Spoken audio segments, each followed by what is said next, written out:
चलिए प्यारे बच्चों, एग्जाम्पल नंबर 11 को देखते हैं। और ये ग्रेविटेशन का इंपॉर्टेंट क्वेश्चन है। इसके अंदर बहुत कुछ क्लियर हो जाएगा। और एक अच्छा, आप ये भी कह सकते हैं कि न्यूमेरिकली अगर आप इसको सॉल्व करने के लिए जाएंगे, थोड़ा सा लेंदी एग्जाम्पल है, मेहनत करनी पड़ेगी। मेहनत तो आपको हर एक क्वेश्चन में करनी है, हर एक क्वेश्चन को एक नए तरीके से समझना है, अच्छे से मेहनत करनी है, ताकि आपके सारे कॉन्सेप्ट धीरे धीरे क्लियर हो जाए। ऐसा नहीं कहता मैं कि एक ही क्वेश्चन में आपके सारे कॉन्सेप्ट क्लियर हो जाएंगे। अगर आप अलग अलग क्वेश्चन से लगाएंगे तो कहीं ना कहीं आपको हर एक क्वेश्चन में कुछ ना कुछ नया सीखने के लिए मिलेगा। क्वेश्चन आपसे कह रहा है कि compare the gravitational acceleration of the earth. Earth का ग्रेविटेशनल एक्सिलरेशन कंपेयर करना है due to attraction of the sun, sun के अट्रैक्शन से देखना है, with that due to attraction of the moon. देखिएगा, लेट अस सपोज कि अर्थ आपकी ये एक मास बॉडी है, मास ऑब्जेक्ट है, इसको सन भी अट्रैक्ट कर रहा है, मून भी अट्रैक्ट कर रहा है। तो इन दोनों के ग्रेविटेशनल एक्सेलरेशन को कंपेयर करना है कि सन कितने ग्रेविटेशनल एक्सेलरेशन से खींच रहा है और मून अर्थ को कितने ग्रेविटेशनल एक्सेलरेशन से खींच रहा है। तो आप अर्थ को as a mass object consider करिएगा। ठीक है, तो ये अर्थ है और आप कह सकते हैं कि ये कहीं ना कहीं सन है। ठीक है, तो ये मास ऑफ सन हो जाएगा। और ये कहीं ना कहीं मून है, तो आप इसको कह सकते हैं मास ऑफ मून। अर्थ और मून के बीच की जो डिस्टेंस है वो दी हुई है। अर्थ और मून के बीच की डिस्टेंस जो है वो ये है, इसको REM कह रखा है। और वहीं अर्थ और सन के बीच का जो गैप है इसको RES कह रखा है। इसको सॉल्व कर लेते हैं और आसानी से इसका आंसर पा लेते हैं। यहाँ पर लिखो सॉल्यूशन।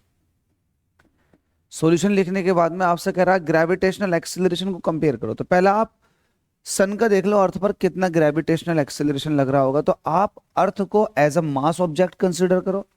तो ये जो इस पर ग्रेविटेशनल फोर्स लगा रहा होगा वो कितना होगा, आप कह सकते हैं जी। मैं थोड़ा सा लैंग्वेज लिख दूं, आप कह सकते हैं force of attraction on the sun. On the sun मत लगा, on the earth, on the earth due to sun, sun की वजह से कितना लग रहा होगा। तो आप फोर्स ऑफ अट्रैक्शन की बात कर रहे हैं तो जी mass of earth mass of सन, इन दोनों के बीच में देख रहे हो, और इन दोनों के बीच के गैप का स्क्वायर। ठीक है, RES का स्क्वायर। तो ये फोर्स लग रही होगी, क्योंकि आपको फोर्स पता है।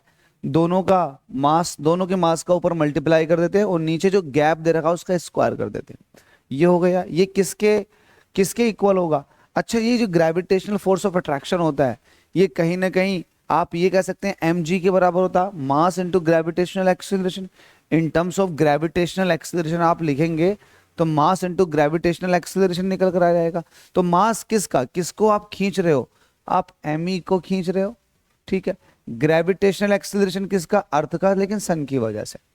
ऐसा करेंगे तो me से me कट जाएगा, तो यहां बचेगा GMS अपॉन RES, इसका square is equal to GES। आप कह सकते हैं कि सर आपने इतनी मेहनत क्यों की, ये तो आप डायरेक्ट फॉर्मूला भी लगा देते। तो बात आपकी सही है, आप इसको डायरेक्ट फॉर्मूले की तरह इस्तेमाल कर सकते हैं इस वाली लाइन को, क्योंकि आपको पता है G इज इक्वल टू होता है GM अपॉन R स्क्वायर। अब जिसकी बात कर रहे हो उसके लिए ले लो, सन की बात कर रहा हूं तो सन हो जाएगा और अर्थ और सन के बीच का गैप हो जाएगा।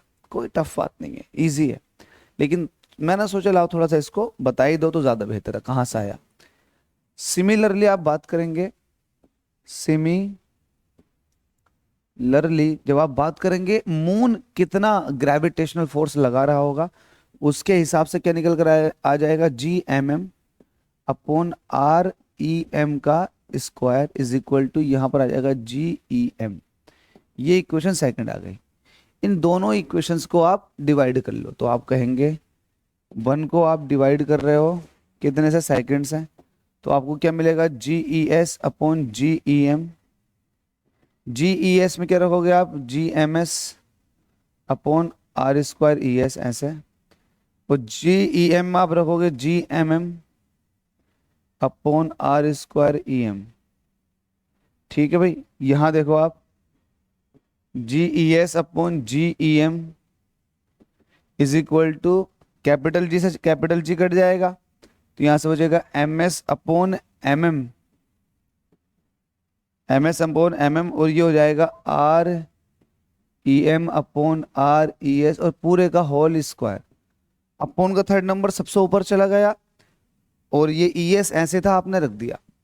अब सबकी वैल्यूज को पुट कर लो और आप कंपेयर कर लो। तो G E S upon G E M, mass of sun आपको दिया हुआ है, मास ऑफ मून भी दिया हुआ, मास ऑफ सन दे रखा 1.99 इंटू 10⁻30 kg और मास ऑफ मून भी आपको दे रखा है 7.35 इंटू 10⁻22।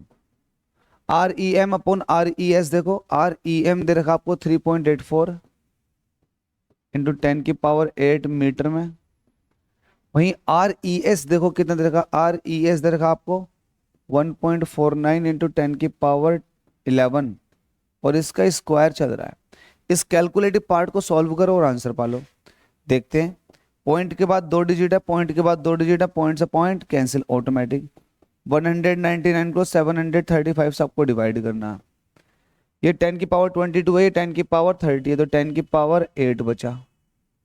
ठीक है, इसको देखो, पॉइंट के बाद 2 डिजिट है, इसको आपने इससे उड़ा दिया, ये हो जाएगा 384 अपॉन 149। ये 10⁸8 है, 10⁸11 है, तो आप कहीं ना कहीं 10⁸8 को नीचे ले जाओगे तो माइनस का 8 हो जाएगा, तो 8 9 10 11, तो आप ये कह सकते हैं 10⁻3 रह जाएगा और स्क्वायर तो ऐसा चल ही रहा है। इसको सॉल्व कर लेते हैं और सॉल्व करेंगे तो इसका मतलब ये है कि आप इसको ऐसे ही रहने दो अभी, या एक काम करो 199 को 735 से डिवाइड कर लो और थोड़ा सा अच्छे करके डिवाइड करेंगे। कैसे डिवाइड करेंगे अच्छे करके बता देता हूँ। 1 0 इसका ले लो तो ये हो जाएगा 1990, 735 ऐसे ही, और ये 10⁻7 रह जाएगा। स्क्वायर का मतलब ये है कि आप इसको 2 बार ओपन करोगे, 384 149 मल्टीप्लाई बाई 384 अपॉन 149, और इसका मतलब हो जाएगा 10⁻3 का स्क्वायर करोगे तो 10⁻6। इससे कहीं ना कहीं पावर खत्म हो जाएगी, सिर्फ 0 बचेगा, तो मतलब 19,900 आप इसको कह सकते हो। 19,900 ये है, 735 ये है, ऊपर मल्टीप्लाई करनी है, नीचे डिवाइड करना, तो ऊपर की मल्टीप्लाई कर लो, नीचे का डिवाइड कर लो और देखो वैल्यू कितनी आ रही है। थोड़ा सा कैलकुलेटिव पार्ट है, आप लोग खुद कर सकते हैं। कॉन्सेप्चुअली सारा कुछ सिखा दिया है, बस आपको ऊपर मल्टीप्लाई करनी है। 19,900 को मल्टीप्लाई करना 384 से, फिर से मल्टीप्लाई करना 384 से, जो वैल्यू आई है इसे डिवाइड करना 735 से, और जो वैल्यू आएगी उसको डिवाइड करना 149 से, अगेन डिवाइड करना 149 से, तो वैल्यू आ रही है 179.8, 179.8 यही आ रहा है। ठीक है, इसको रख देते हैं।